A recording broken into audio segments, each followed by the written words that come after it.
Sox fans, here we are, hot takes and heaters. Danny Miller, Nick Murawski from FutureSox, chopping a bunch of White Sox stuff up for you as, hey, squad action, full squad action is underway.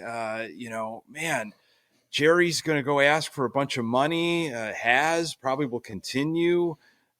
Boy, there's some really interesting streaks that we're going to talk about in terms of positions that have yet to be figured out, battles. Pedro Grifol needs to stop talking, but I'm glad he is because we've got something to talk about in that element. My good friend, Danny Miller, how are you? I'm doing well this evening, man. Just happy to be able to sit here and say to you that and all our listeners, obviously, that baseball's back. Yeah. For 2024. We haven't seen any games yet, but there's a full slate scheduled here over the next couple of weeks before the season gets rolling. And I just I'm feeling like spring is in the air, man. So ready to get into this thing. By the way, I feel like we need to throw a disclaimer on that. Sure. We've talked about this before, but the title of the new show here, Hot Takes and Heaters.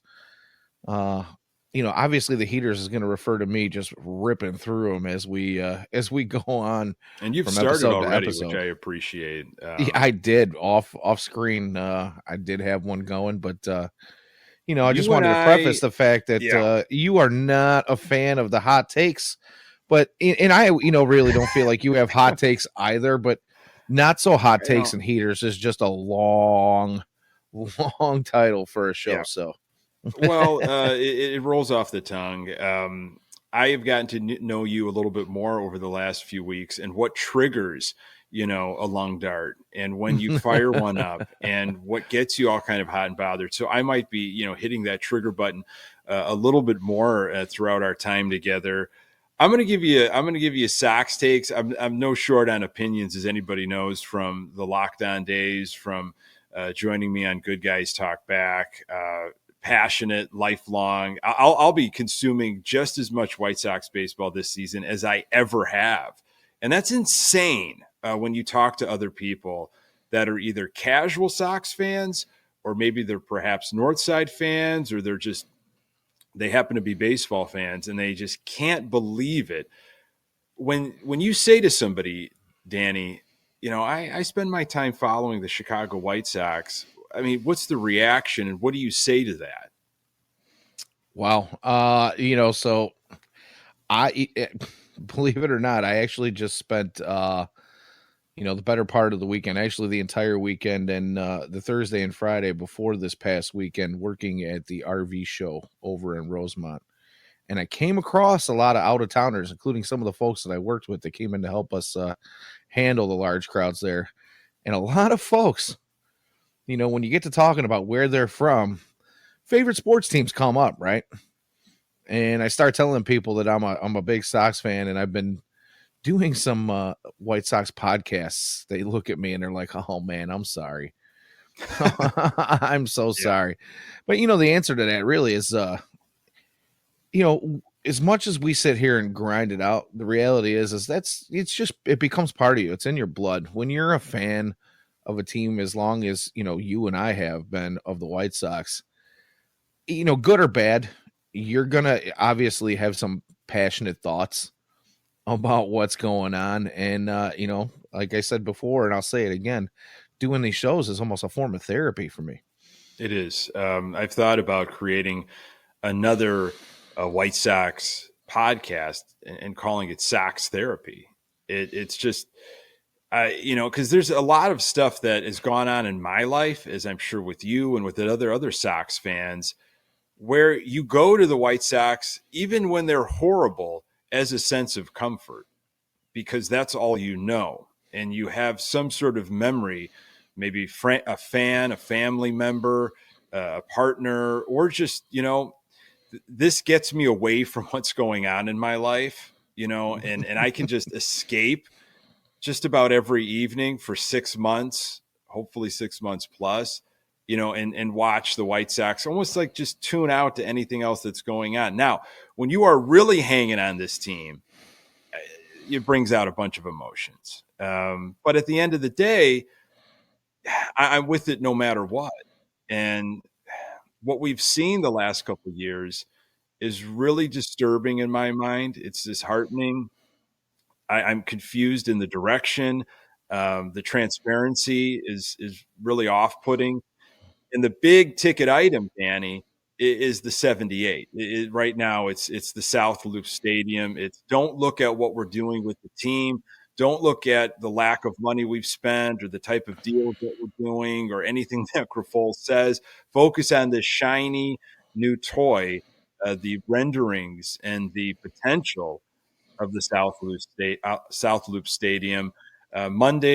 Tuesday afternoon, early evening, Jerry Reinsdorf in Springfield begging for money. Your thoughts when you heard it, because we heard it maybe a day or so ago, that Reinsdorf was going to go down to Springfield to start lobbying for this. And we heard like what the cost was going to be, right? A few days ago, the price tag of $1 billion, with everything that is planned and more perhaps on that lot 78. What were your initial thoughts? Well, I go back to the original report of when this all kind of came out, and it all seemed to happen very quickly. Obviously months ago, there was some speculations made about Jerry Reinsdorf making a trip to a certain city in the South, and people just automatically assumed that he was shopping the team. Yeah. Right. He was looking for a new home when he went down to Nashville. And, not too long after that, all of a sudden, this whole thing about the 78 and this, not just this new stadium, but this ballpark village and premium condominiums and all kinds of things going up on the Chicago's riverfront. And that original report immediately had J.B. Pritzker saying that, no matter who else was behind it, he's not one that's going to get behind the public paying for, billionaire adventures, right? Or billionaire ventures, I should say.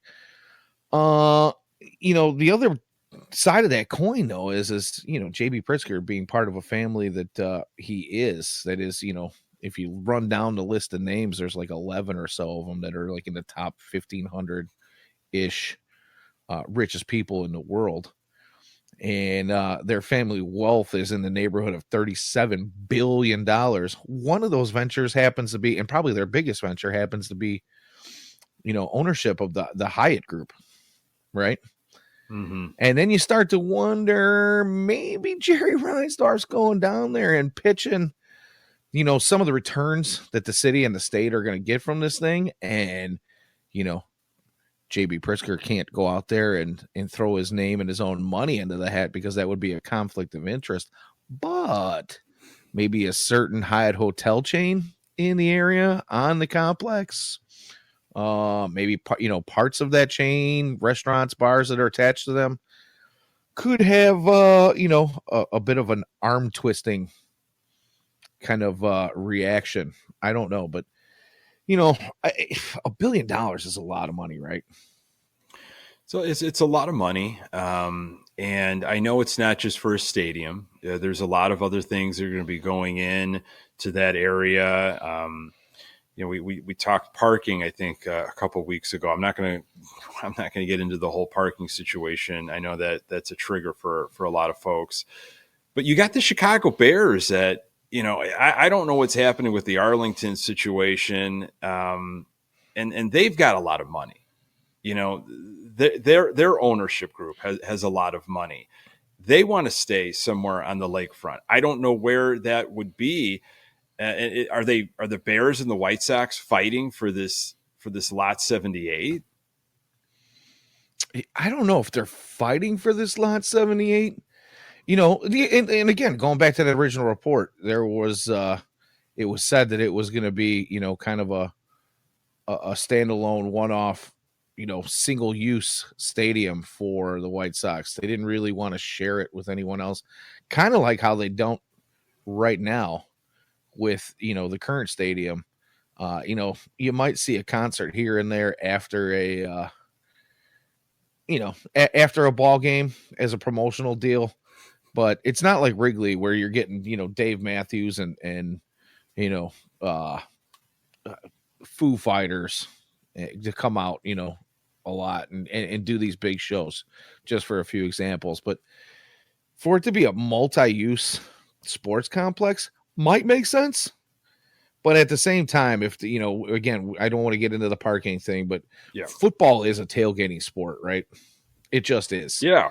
Baseball, you might be able to get away with it without upsetting too many fans.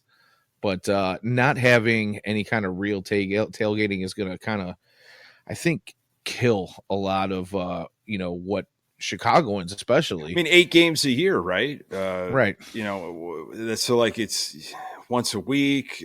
Sometimes it's back-to-back weekends, but and it's not always on Sunday. I get that, but it's few and far between. It's like I want to maximize my football day.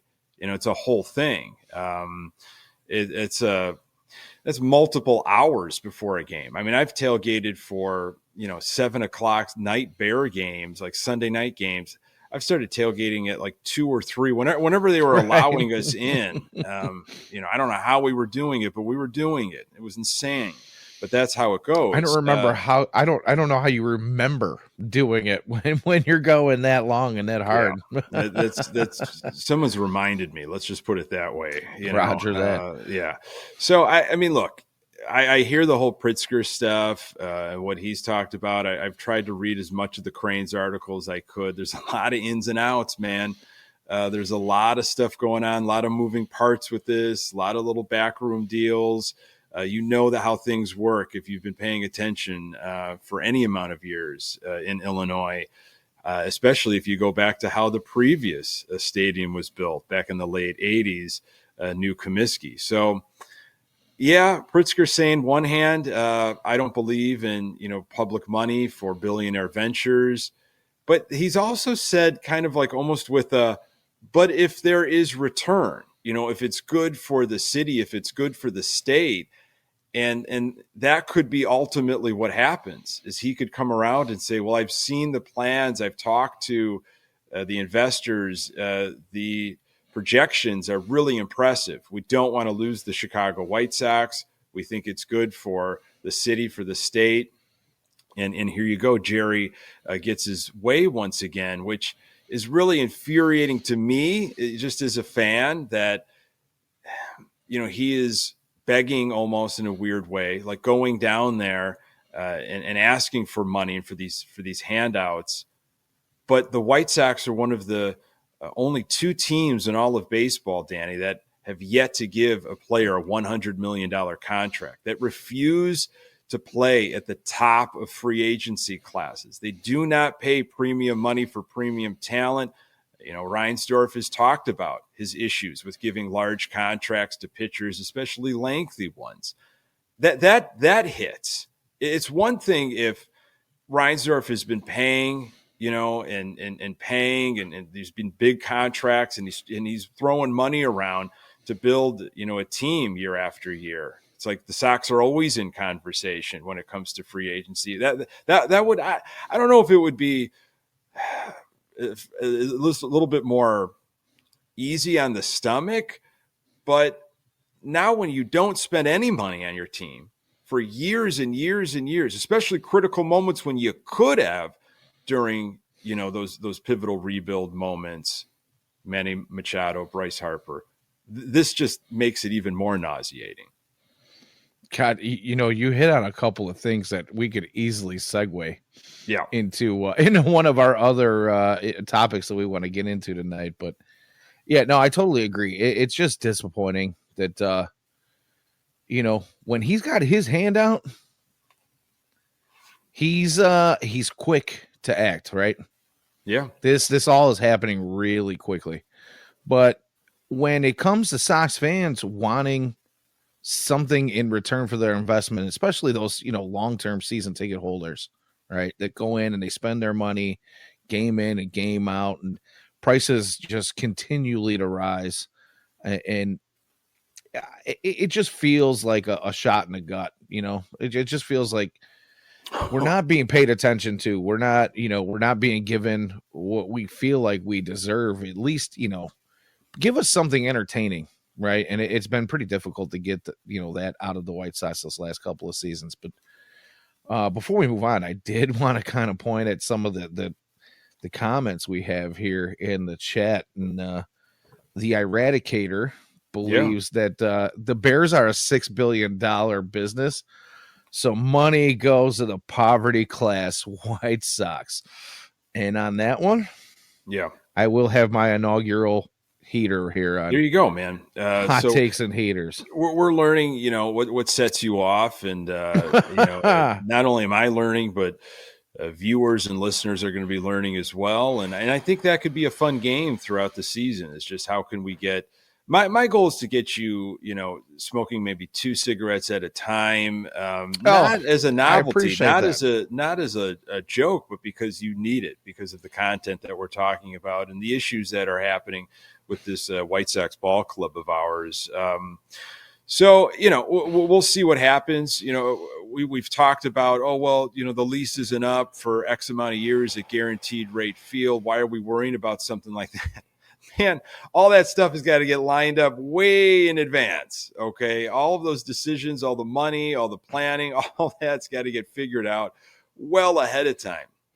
You're not going to figure out, 2 weeks before the lease is up, hey, maybe we should do something really quick in terms of a new stadium. So, and then also, there's deadlines for budget issues with the state of Illinois, and, there's recess down in Springfield. So you got to get to it when you can. And Jerry Reinsdorf sees the opportunity, sees the moment, and he is going to try to get somebody else to pay for a lot of this, if not all of it.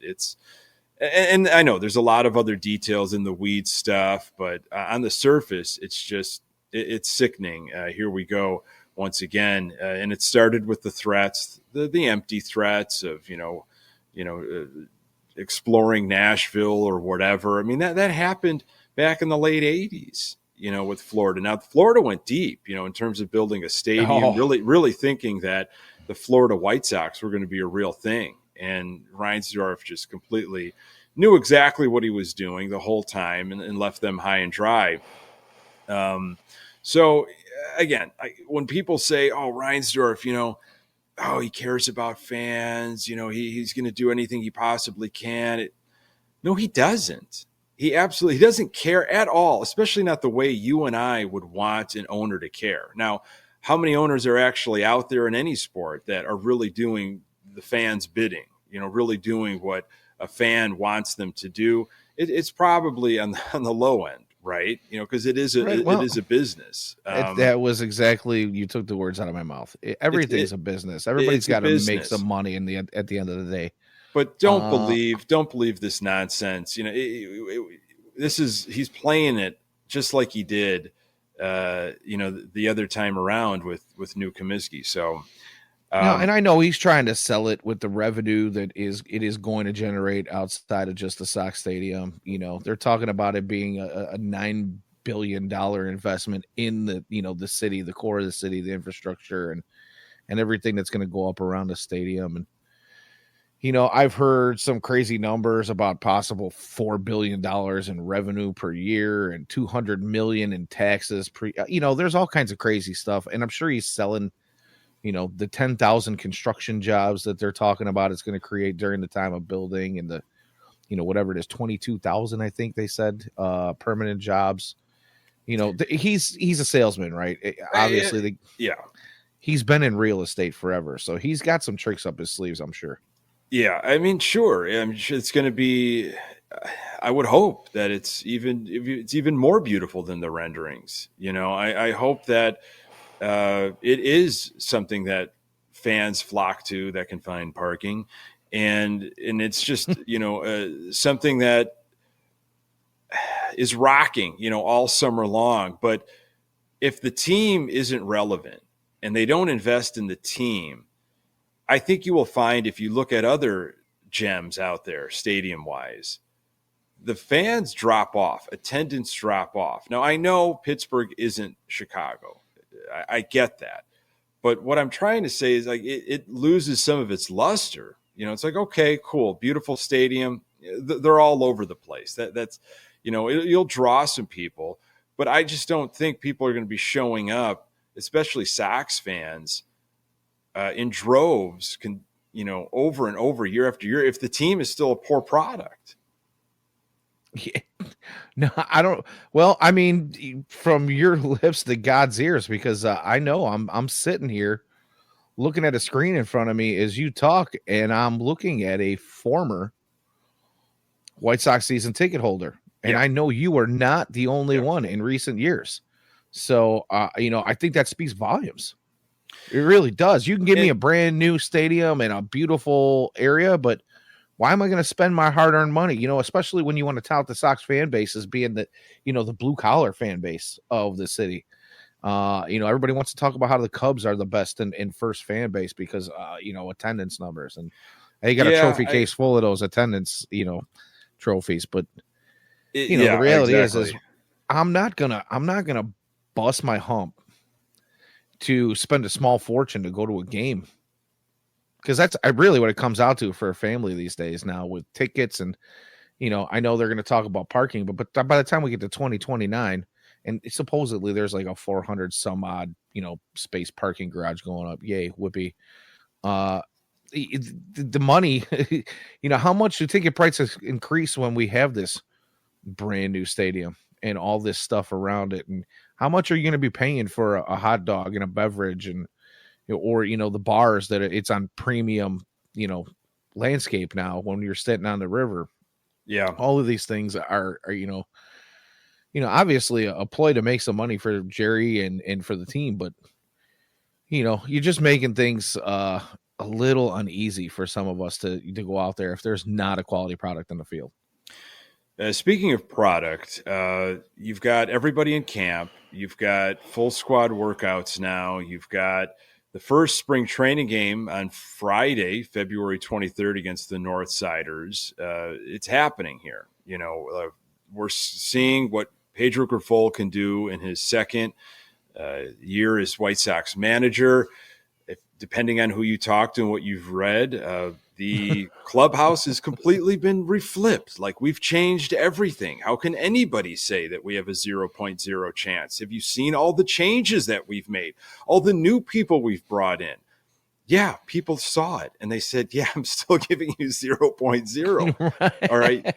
You think maybe there's a lot of change in your mind, but that's not sustainable or substantial change to equate a winning ball club. I want to bring up this quote with you because this is something that Pedro Grifol said recently. And I love reading Pedro Grifol quotes because I just put a heater out too, bud. Hey, I thought I was going to be able to get you two at a time here early in our Hot Takes and Heaters adventure, but here we go.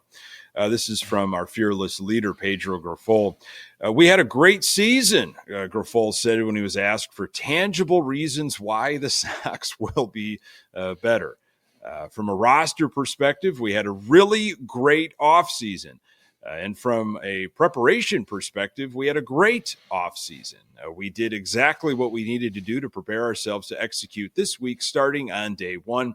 Our staff did a really incredible job of creating relationships and communicating with these guys. I've never been part of a camp where I've seen adjustments to pitch grips and mechanics on the first bullpen session of the spring. Great offseason was used several times in that 2-paragraph quote.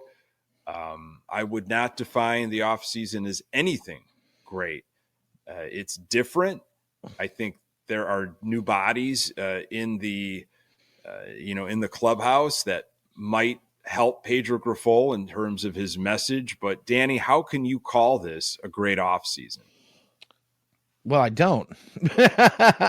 And I get Pedro's got to go out there and, try to put the best spin that he can on everything. But the thing is if I'm going to look at it as a great off season, the one thing that I'm going to have to focus on is two guys that they brought in that are not players.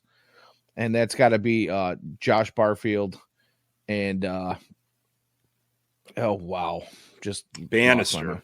Yeah, thank you, Bannister. With the addition of those two guys, you kind of hope that maybe you find that extra spark that you've been missing. Some, you clean up some developmental things, you clean up some mental things, you clean up the clubhouse. I don't really know. I don't want to act like I know who was the issues last year. We heard guys come out and talk about people sleeping in the bullpen and sleeping in the dugout and guys not being there for team meetings or showing up late and all these things. And Pedro Grifol basically saying he never really had control of his clubhouse Mm-hmm. because he couldn't sell his culture to a bunch of guys who weren't going to listen to it. I just hope that those things are cleaned up. But to say that we've had a great off season, I mean, you brought in a bunch of guys who, we've talked about in the past with Arverioni and Eskridge in some of our most recent shows about how these guys are a lot of these guys they brought in were coming off their statistically worst years of their career. And some of them are getting a little longer in the tooth, but at the same time, maybe you bring in a new competitive spirit where guys, and I even heard it said by Chris Getz the other day that, you're bringing in guys that might not have had an opportunity on another team. There's a reason for that, Chris. There's a reason for that. They're not great ball players, and I'm not trying to take away anything from these guys. Obviously, you got to have some talent just to make it to that level. But at the same time, you're trying to compete. Right? You're trying to not be in the basement of an easily winnable division. And that should not be your excuse for not going out and getting the ball players to bring yourself a winning team. And I'd just like to hear, your thoughts on that as well. Well, it really irritated me. It just seems like he is delusional. I don't know. I don't know what his end goal is for saying what he says. Great off season. From a roster perspective, we had a really great off season. I'm sorry. I mean, you got some 1-year deals on some guys that can play positions maybe better than what we had up the middle last year. Your starting staff, there's potential, but you've got guys that either didn't play at all last year because they weren't in the league or because of injury. You got a guy like Garrett Crochet, who 70 innings in the last 3+ years and is going to try to be in your starting staff. Michael Kopech, still waiting to figure out what he has in store in his 7th year in a White Sox uniform.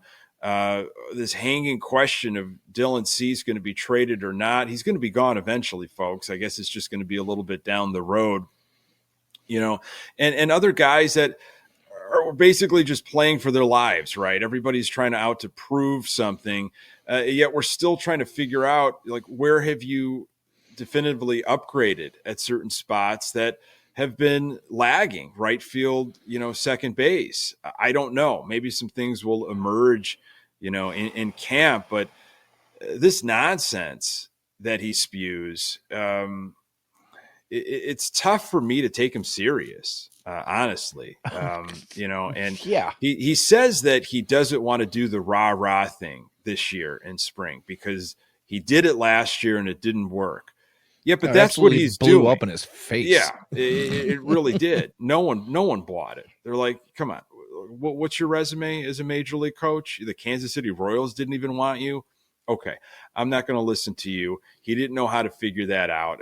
That's just my theory on that. There's probably a lot of other stuff going on. But these types of quotes with, we're going to hang that in the clubhouse's bulletin board material, 0.0%. Have you seen what we've done? Have you seen what we've done to this roster? We've flipped it. Have you seen the people we've brought in? People have, and again, you got to play the games. You got to field a roster because those are the rules. And I think we all know that that's what's going to be going on in 2024. Sure, anything can happen, right? But I'm sorry. I'm tired of just hanging on to the hope and chance and luck and maybe there's always going to be question marks, right? But when you go after proven talent, you kind of eliminate some of those question marks, right? Yeah, I mean, honestly, oh man, I'm glad I have the heater going already, because these are the conversations that are going to make me continue to rip away as we go on from show to show. You mentioned a bunch of guys that obviously we're hoping to see something from, right? And we're hoping to see some healthy players out there that haven't been healthy. The idea that Garrett Crochet is going to be a starter this year, is a great example of that question that, like, you brought up. But you know, So Danny, with that, like, and we talked about it last week on the program, but okay, maybe it happens. Maybe he did all the off-season work. Maybe he is healthy. So why not? Like those types of things, guys on prove it years, guys like, trying to reinvent themselves, all that stuff put together in a blender. I'm like, that just doesn't pour a team that's really focused and is going to be going after something, even in the AL Central, the stuff that we were kind of pitched at the beginning of the offseason. So well, that's and all that's experimental stuff. That's like what a team does when they're, fringy. And like, I don't, I'm just, hey, I'm just trying to figure some things out this year. well, and that's the Not thing. I going mean, for deep. that's kind of exactly where I was going with that statement. Is when you throw all those things together, all the what ifs, all the, hey, we need to improve on this, we need to improve on that. Do you expect to hit on 100% of all the issues that you had last year? Do you expect all your supposed superstar players to all of a sudden be healthy and doing things the way they're supposed to, when we've been waiting for years upon years upon years for that to happen? And it's just supposed to happen overnight because, we brought in some new staff. We've added numbers to our staff so that we can focus on some of these players one on one a little bit more and not kind of, shuffle some things to the side. Ian has always been an advocate for pointing out the fact that, just for example, the pitching. How can Mr. Katz go out there and fix, an entire pitching staff? Because it's easier to focus on one thing that's wrong, but when everything is wrong, where does your focus lie, and are you spreading yourself thin? We can try to sell all of those things, but the reality is it's not a realistic thought to think that you are going to be able to hit on every cylinder and every stride and every improvement you are trying to make and sell this thing. So like you said, he's coming out there and he's not going to do the rah-rah thing, but it's exactly what he's doing. And Sox fans are not stupid, right? We're not dummies. We are the working man's fan, and we do like to do our research. You look at the number of White Sox podcasts that are out there and the number of listeners that each podcast has got. Everybody's invested in this thing, and nobody's dumb, and nobody's going to buy that crap. So I don't really know. Passionate fans. And, if you're doing any type of content creation, it's, in my mind, it's because you're probably not hearing the type of content that you want to hear. And you've got something to say. You need a healthy outlet. You want to put something out there, like we talked about at the beginning, almost in a therapeutic way, Right. for the good, for the bad, for everything in between. There are more of us, than we really realize. It's just tough to find. It's sometimes tough to find and rub shoulders with like-minded people, as are White Sox fans. And when you can connect with somebody, and I've connected with so many great White Sox fans, since doing content creation so many years ago, it feels good. I'm not alone. We're going through this together, through the highs and through the lows. When I stopped season tickets this past fall, it wasn't because I knew the team was going to be bad. I'm fine with that. I'm fine if the product is bad. What I started to feel, and I felt like this a couple of years ago, was an absolute disconnect with the organization and to the fans. There just felt like just kind of like a little pat on the head, and like, you should just be happy that you have a team on the South Side to root for. We're not going to give you any extra more. We're not going to go out of our way to make things amazing. We're going to kind of just kind of float in this limbo area. And when they kept Pedro Grifol around and they just hired Chris Getz without even a real search, it's like, where's the investment? Like, what am I paying so much for when you're clearly not investing, in the product? Why are you asking me to go above and beyond when you're not showing me? You're definitely Well, not treating me that way and as a season ticket holder. it's not just the product on the field. I feel like the service inside the stadium has kind of taken a dip. I feel like Yeah. when you say Brooks Boyer, or I'm sorry, when you say disconnect, I immediately think of Brooks Boyer.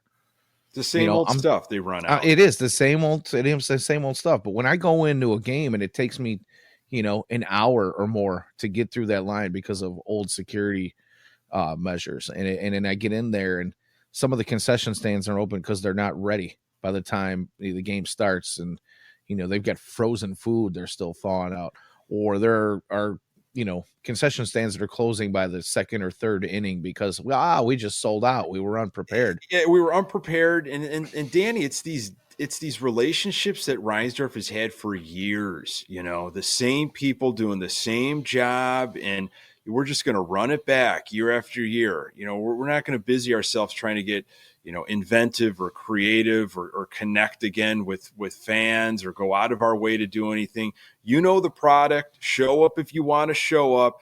If not, what else are you going to do? And the sell the team stuff, sell the team, all this kind of stuff that really was getting fired up this past season. I look at, Reinsdorf seeing that and all of his other cronies, in the organization. And they said, you know what, if they don't want it, we'll just leave, we'll stop giving you the extra stuff. If you're not happy, we're not going to go out of our way, to make sure your experience is amazing, or you feel that deep connection with this team, like you might have years ago. Like we're upset. If you're going to be upset, fine. And there was like this pouting, this it felt really weird. I hadn't felt it in years, and I'm talking about some bad teams that I sat through. And sure, I get it. People go because it's what you do, and you've made friends at the ballparks. You go, and that's great. But look, if I'm meeting friends someplace and we go to a similar place year after year, day after day, week after week, whatever you want to call it, and the place has gone down the tubes, and they're not investing in the place, and the food's crappy and the service is horrible. It's like, well, I really love this place, but maybe we could find something else, and I'll just be a casual observer, and I'm not going to invest as much. I like these people. Maybe I could hang out with these people in a different way. I don't know, but for me, it just is not worth it right now. Yeah. I mean, having said all that, obviously, I still want to go to at least a handful of games, right? Of course. I can't make it through a summer and say, I'm not going to give my money to this organization. I'm not going to, not support my White Sox. I got to get out there. The smells of the ballpark are something that is just nostalgic for me, going back to my childhood. I hope you and I are sitting together opening day, absolutely. And I'm sure we will be. That would be a joy. I get you at 100%, man. I will be there when I can be there. I will make it a point to get out there, bring my son out there, have those moments, have those experiences. But the investment that I was putting in, especially financially, it's like, I don't know. Just to fork my money over blindly when the renewal comes in, it's like, well, what am I getting in return? Yeah, and I don't think anybody's going to be mad at you for saying it. I mean, obviously, anybody that wants to try to tell me how to spend my money, I'm going to tell them, well, where you can take that idea, right? But for what it's worth, fireworks, being in the ballpark, having an adult sparkling beverage with some of your closest buddies, or even not so close buddies, just being around other Sox fans, something to be said about that. But again, I'm with you. You can't, if you can't justify going out there and spending a bunch of money on a large package, you shouldn't have to do it. But now, that kind of brings me to something else I'd like to ask you. Because getting back to, how we were talking about the product on the field and not just the fan experience, with spring training rolling, obviously we have some questions that are out there, and I kind of pointed out that there's a lot of issues that need to be corrected next year, right? Or this Yeah. year from last year. What do you think are the feasible and maybe even plausible corrections that we will see this season? If they improved defense, which I think they did, and again, the bar was very low, right? So you didn't have to do too much to all of a sudden have a better defense. Playing people in their correct positions, there you go. You've already have a better defense. I'd like to see just, the basics in terms of that, hitting cutoff men, knowing where you should be, not looking confused or caught off guard in certain situations, like just being like preparedness, like being prepared as much as you possibly can. And that goes with, everybody on the defensive front. I think that's attainable, right? Like that should be able to be done with a major league ball club. Like there were just some laughable moments last year. I'd like to see discipline at the plate, Danny. I mean, we've talked about chasing pitches. We've talked about a lack of preparedness in that side. The mindset, just the ability to get on base. Because with Pedro Grifol and Chris Getz, it's all about speed, right? We're going to be fast. We're going to play fast. Well, you got to get on base, man. So that has been lacking. Not just certain players, everybody, in terms of getting, on the base path. So, I mean, those are two things that I'd like to see. Yeah, there's a lot, but, I'll leave some stuff there, for you to chop up. What's really obtainable? What are you looking for? Well, I feel like you brought up a very good point when you talk about how, he said the things like they want to play fast and they want to get, he didn't actually say this, but I feel like it's kind of a callback to when Ozzie Guillen came back to the White Sox as a manager, and small ball was a big thing during his tenure, right? And I feel like Pedro is almost trying to do that same kind of thing and suck some folks back in with that kind of talk. But really, honestly, the one thing that you brought up was cleaning up approach. And I think that's probably going to be one of those things that, I'd like to think is on the easier side for the White Sox, but they've proven that it hasn't been so easy up until this point. But with the right personnel in the coaching staff and the right personnel in player development, I kind of have an optimistic feeling about where that could possibly really turn around. I feel like if this White Sox team just cleans up his approach, stop striking out, take a few more walks, see some more batters pitches instead of pitchers pitches, what a turnaround this team could have, right? And it could be somebody who, with better improved defense that helps the pitching. If they can put a couple rounds on the board, we might see a team that looks like they actually want to play baseball. And that's really all I'm hoping for. I just want more entertaining product than we've seen the last year and a half or so. So a couple things. I agree, but we've seen what other teams have done to the White Sox. They have grinded at-bats out. They have been patient, and it has infuriated White Sox pitching to the point of you've seen frustrations on the mound because, batters are pesky. Batters will take their walks. They'll be patient. They will not chase. So I would like to see that. I'd like to see them be better prepared with the opposition of what they will face on the mound that night potentially. So there's something that I've been thinking, again, it's everything goes right and this, that, and the other. And I think there is something to playing to your strengths, knowing your identity as a team, knowing like what you absolutely can do, like what kind of ball club are you going to be? And there's being honest with yourself. And then there's kind of like living in denial or living in, fantasy, which might have been going on the last year or so, where we wanted to hit the ball out of the ballpark. We're going to be this power hitting team, clubbing home runs, whether it's Eloy or Robert, and that didn't happen. Like, that's just not something that was able to be done. It's a mystery, especially at a ballpark like, at 35th and Shields. So if you're trying to be a different team and you've gotten players now in this great offseason that can provide that for a Pedro Grifol philosophy, well, if they stick to that brand of baseball and they play their style of baseball, and they do what they can do really well. They don't beat themselves. They play mistake-free baseball, kind of a way that the Guardians can do to you. Like, they know what their identity is, and they just beat you because they don't beat themselves. They make you make the mistakes.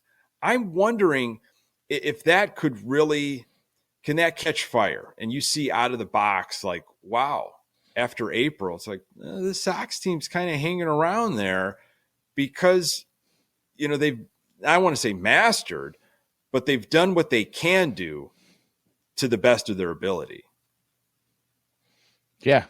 You know what? I really don't have anything to add to that. That's no, I mean, you said it perfectly. And again, I'm still hopeful that we get something of an entertaining product.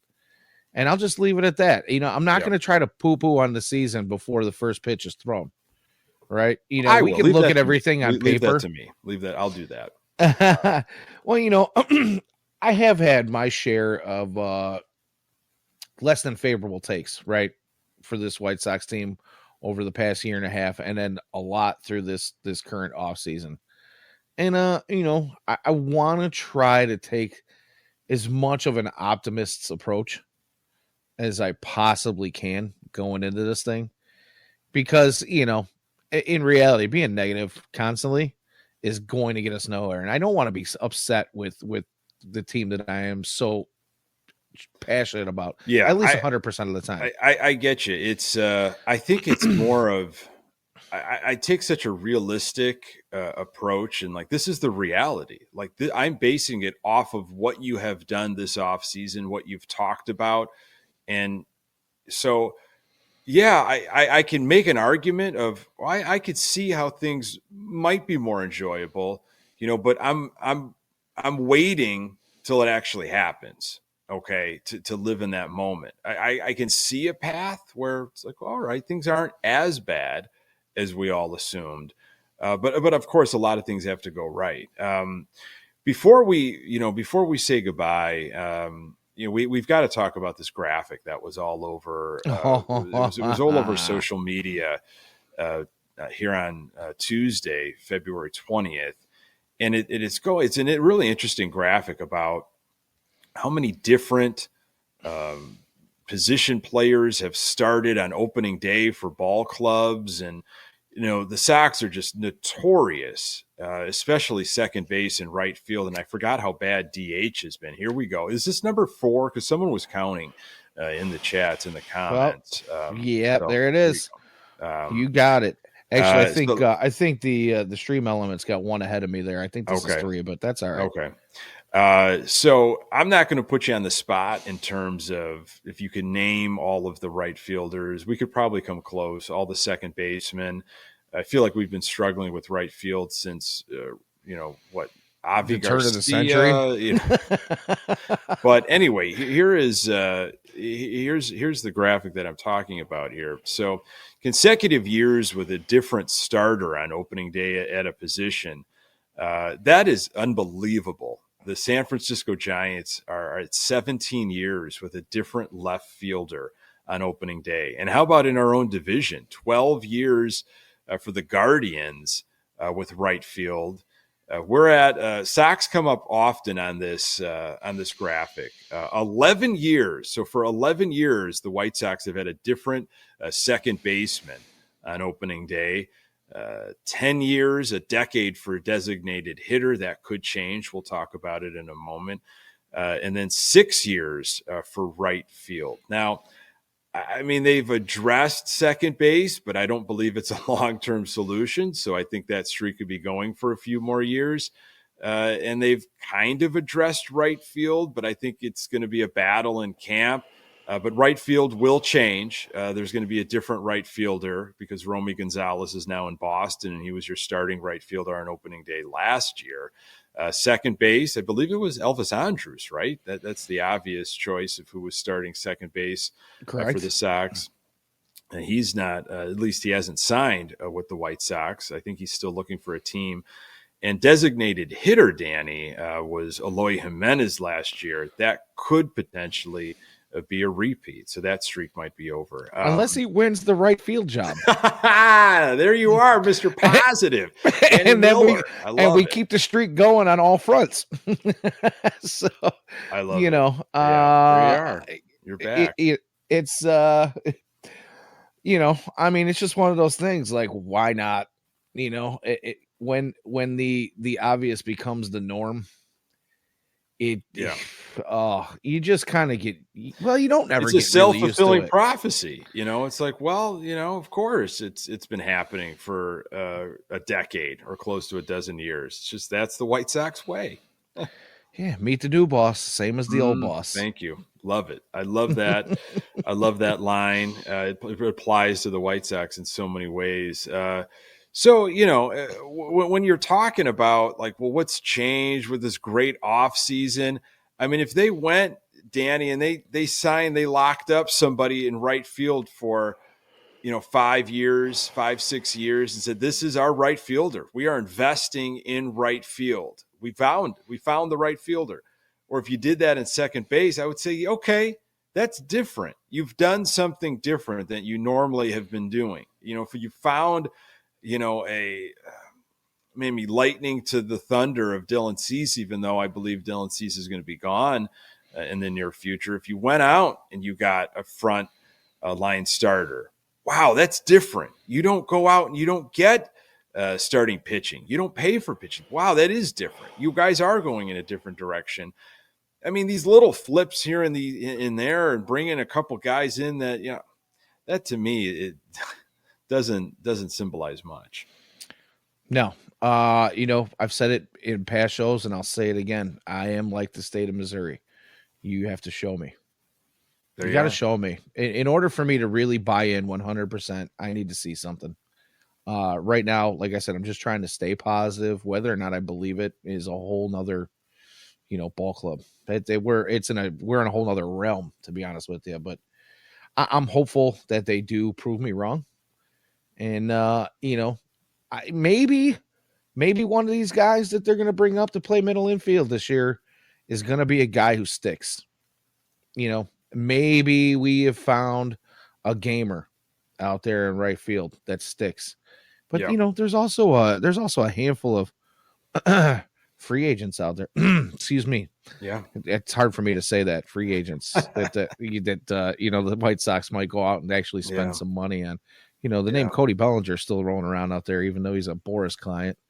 And we've got that whole standoff going on with his. And you could change the narrative in that too, you know, with the White Sox. So the next time we talk, you know, there'll be some spring training action under the belt. You know, we'll be able to talk about some real actual game scenarios. It sounds like Pedro Grifol is going to be going with a lot of relievers, you know, bullpen arms at the beginning. You're not going to see probably starters at the beginning, trying to figure out what we might have with all these arms that I don't know. New pitch grips. Yeah, new pitch grips. Did you see the pitch grips? Have you noticed what's going on? Like, we're actually gripping the ball how we should be gripping the ball. You know, a lot of this stuff with the White Sox is like, yeah, you should have been doing this like 3 years ago. Like, where have you been? You know, these other organizations have figured it out. You're late to the game. Yeah. All in all, baseball's back. Baseball's back. Whether or not we're going to see any good baseball is it remains to be seen. Baseball's back, and I purchased I purchased some White Sox gear today as well, Danny. I got the I don't know if you've seen I think it's the clubhouse hat that's got the diamond patch on the front with the white sock. I like that logo a lot, and I splurged on that. I don't care at all for the jerseys. Nobody does. I don't know what happened with all those jerseys. That looks pretty ridiculous, the lettering and everything. But I'm definitely a hat guy, and that one I like that one. So I'm not a big fan of the spring training hat, the gray. Oh, see, I love it, and I know a like lot the of people. Gray. Okay, I do. Wow. But I'm weird. And I'm me, it okay lacks to a admit certain that. personality. I liked what they were doing last year with the old like 1917 logo, the SOX with the O and the X like embedded in the S, and it was weird to me with like when you look at the jersey because they had the Hitmen, on the chest, they had the SOX. Old English on the sleeve, and then they had the SOX, the 1917. You had three different logos you're looking at, and as like an old former graphic designer, that like got all weird in my brain. Like, there was definitely a lot going on there. I did like the Hitmen when they chopped the SOX, and it was just like the kind of abbreviated version of the Hitman. That was the previous spring training cap. That one was kind of nice and clean. And it went well with the Hitmen spring training logo that they've got on their jersey. So, well, I just feel like this year's guy.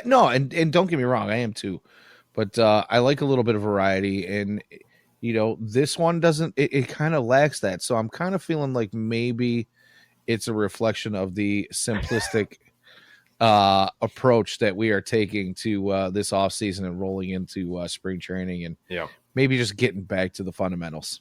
There you go. I like it. You're positive. You end on a positive note. Folks that have been joining us, appreciate that. On FutureSox YouTube, on Twitch. We're here Tuesday nights all through the season. So at times, Danny, we might be doing the post game on some of these games, which will be fun. Yeah, hopefully we have a handful of wins to talk about while we're doing that. Yeah. Want to thank Ian Eskridge for putting all the graphics and everything. He's been just absolutely awesome. Watch his show, tune into his show with James Fox. That's on Sunday nights for FutureSox. Danny Miller at Danny Miller FS. I am Nick Murawski at Nick_GGTB and the old Twitter X. Really appreciate you jumping in. Pass this along to other Sox fans in your life. We'll see you next Tuesday. Hot takes and heaters. Danny, good stuff tonight. Yeah, cheers to you, brother. So long, my Sox friends. Until next week.